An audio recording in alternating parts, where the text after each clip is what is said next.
Всем привет, друзья! Дима Даниэль, Скалска, Болгария. Понедельник, 10 июля 23 год. Жарковато, 24, где-то 26 градусов сегодня ожидается. Дождя не предвидится никак, господа. Солнышко светит, хорошее настроение. Начало новой трудовой рабочей недели. Но это, наверное, не у нас, потому что мы пенсионеры, и у нас дней недели нет. Поют птички, все здорово. Друзья, поднимаю еще раз очень актуальную тему для многих людей, так как все-таки мы пенсионеры и задаемся себе вопросом. Медицина. Что с медициной в Болгарии? Какие есть у нас преимущества с визой D и с ВНЖ? И каких преимуществ у нас нет? Друзья, чтобы было сразу понятно, виза D и ВНЖ, вид на жительство в Болгарии, не дает никакого права на бесплатное или скидочное лечение в Болгарии. Никакого. Если нам нужно идти к доктору, мы платим за это деньги. К примеру, поход к обычному врачу. Первый раз я не заплатил ничего, а если бы мне надо было пойти к обычному терапевту, к лечащему врачу, я бы заплатил где-то в районе 20 лев, 10 евро за прием. То же самое касается и любых специалистов. И здесь стоимость приема специалиста зависит от его квалификации и от стоимости его приема как к частному лицу. Поэтому не думайте, что если у вас есть виза D и ВНЖ, есть бесплатная медицинская помощь. Да, мы обязательно при оформлении оформляем медицинские страховки. Без этого визу D не получить, без этого ВНЖ не продлить. Это обычная базовая стандартная медицинская страховка, которая в год стоит, по-моему, 220 лев, это или 230 лев, делим пополам, получаем стоимость в евро за год. Такая страховка есть у меня. Такая страховка есть у Светланы. На что распространяется эта страховка? Экстренный случай, вызов скорой помощи, больница. Не дай бог.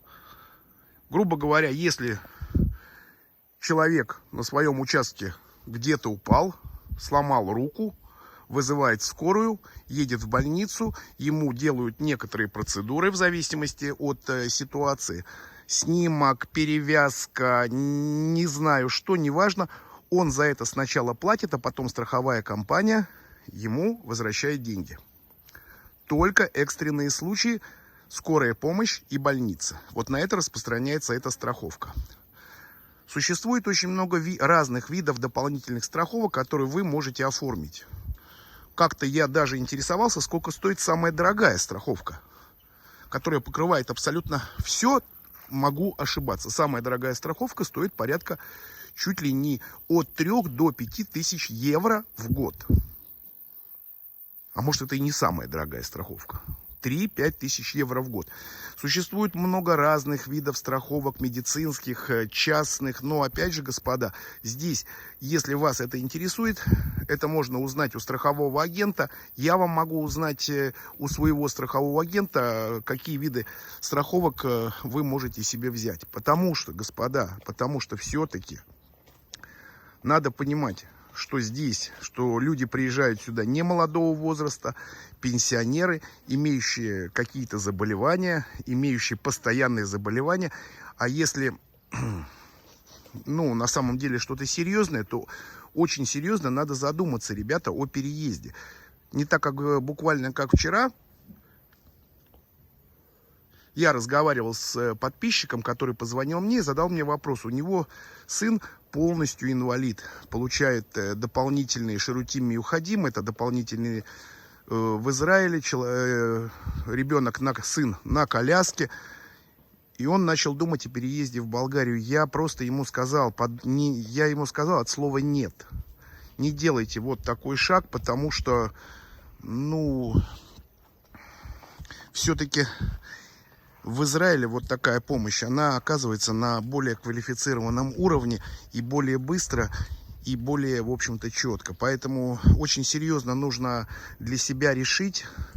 Здесь не нужно каких-то эмоций, розовых замков. Если, не дай бог, человек болен, и он требует какой-то экстренной помощи, это может происходить достаточно часто, надо очень серьезно задуматься над тем, стоит ли вообще переезжать в Болгарию. Потому что, ну, сами понимаете, в Израиле все привыкли, в Израиле больницы практически везде, скорая приезжает очень быстро, и в случае чего-либо рисковать не стоит. Поэтому еще раз хочу вам сказать, что вот, давайте сделаем вот такой пример. Ну, предположим, семья, 2 пенсионера, 70+, которым надоел Израиль, и которые хотят переехать в Болгарию на постоянное место жительства и жить там долгое время. Ну, о каком домике в деревне вы можете говорить? Здесь нужно очень четко понимать, что нужно селиться в большом городе, чтобы рядом была больница, доступная медицинская быстрая помощь. Сейчас мы говорим про такой пожилой возраст, хотя сегодня уже 70, это еще человек молодой, но обязательно нужно, в общем-то, это все учитывать. Здесь нельзя, так сказать, на авось. Какой домик в деревне для двух? У всех же есть заболевания. Конечно, в деревню, если что, приедет скорая помощь, сколько времени сюда она будет ехать. А иногда каждая минута, она, в общем-то, на счету. Есть люди, которые требуют серьезные виды заболеваний, которые на самом деле нужны специальные лекарства. Лекарства здесь, в Болгарии, прекрасные, хорошие, но частным образом есть лекарства, которые стоят очень и очень дорого. Это тоже надо учитывать.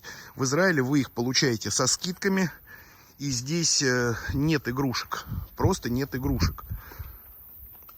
Ведь все, конечно, хорошо, пока люди не болеют, но все может происходить. Поэтому очень серьезно отнеситесь к ситуации. Я просто говорю вот такие свое мнение о том, если человек сердечник, если у человека хронические серьезные заболевания, ну о каких домах в деревне? Ребят, здесь нужен крупный город и обязательно машина. Поэтому здесь нужно снять розовые очки и серьезно над этим задуматься. Потому что молодые-то в основном не приезжают. Приезжают пожилые, приезжают люди пенсионного возраста.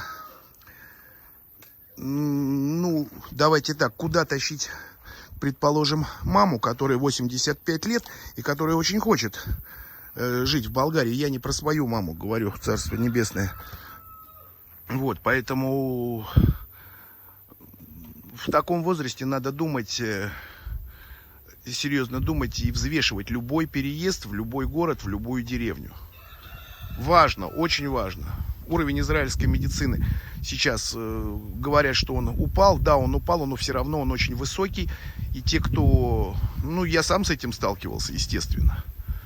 Конечно, можно сказать себе, что давайте мы будем жить рядом с Софией, рядом с Бургасом, где в случае чего можно резко сесть на самолет и прилететь. Да, это можно. Самолеты летают по несколько рейсов в день, но все равно. И, как я и сказал, все же то же самое касается лекарств. Конечно, можно ездить по возможности раз в месяц в Израиль, ехать в Израиль, проходить какие-то проверки. По поводу лишения права на больничную кассу. Друзья, ну, мы же живем здесь официально. Мы же не уехали в другую страну. Мы живем здесь на основании визы Д и ВНЖ, конвенция «Обеспеченный пенсионер», где вы все равно получаете все услуги. Вот на данный момент сейчас я также плачу больничную кассу свою. Плюс к этому мы платим специальную страховку. У нас больничная касса Миухедет, и мы ежемесячно платим еще дополнительно там 30 где-то долларов или 30 евро за страховку под номером Си. Ну, кто из Израиля знает, о чем я говорю. Поэтому ничего нас не лишили, нас не лишают больничных касс. А если кто спросит, что будет через 3 года, друзья мои, через 3 года будет то, что будет через 3 года. Вот так. По крайней мере, все из моих знакомых, которые живут здесь уже очень много лет, никого не лишили больничной кассы и никого не лишили израильского гражданства. Но надо понимать, что для этого нужно, естественно, оформлять визу D и ВНЖ. Если вы просто приезжаете сюда жить без статуса, будете жить здесь без статуса долго, это нарушение закона, и вас всего лишат. Лишат и пенсии, лишат и пособий. Здесь очень много диванных аналитиков, которые, не понимая, особенно в Фейсбуке, которые не понимают, о чем идет речь, и пишут. Потому такие вопросы мне чуть ли не каждый день задают. А вот пенсионер 72 дня не может, его лишат пенсии, его лишат пособия. Не лишат, если вы оформите визу D и ВНЖ. Вас ничего не лишат. Я это говорю на полном основании, проживя здесь год. Не лишают. Оформляйте документы, приезжайте жить в Болгарию. Прежде всего, взвесьте уровень вашего здоровья, потому что уже пенсионный возраст, и принимайте очень правильное, взвешенное, рациональное решение. Это очень важно, господа, об этом нужно думать, потому что прекрасно, красоты Болгарии, прекрасная погода, много-много плюсов в этой хорошей стране, потому что мы здесь живем. Но все равно всегда рука на пульсе держится. В идеальной ситуации, конечно, раз в месяц прилетать на пару дней в Израиль. Вот я, наверное, там через месяца полтора полечу. У меня в планах сделать такую кардиограмму, сдать анализ крови. Больше, тьфу-тьфу-тьфу, мне ничего пока не нужно, слава богу. В Болгарии вы также можете за деньги пройти любое обследование. И, в принципе, если это срочно, вы это можете сделать за небольшие деньги, относительно. Здесь вы можете сделать операцию шунтирования, стенд поставить частным образом платно. И многие люди это делают. Слава богу, я не владею этой информацией, могу поинтересоваться, если кому-то будет интересно. Но пока что вот четкой информации по этому поводу нет. Врачи в Болгарии есть частные, хорошие врачи есть частные, сразу вам говорю. Хорошие специалисты, они есть. Да, они стоят денег. Не дай бог нужно, значит нужно будет обращаться.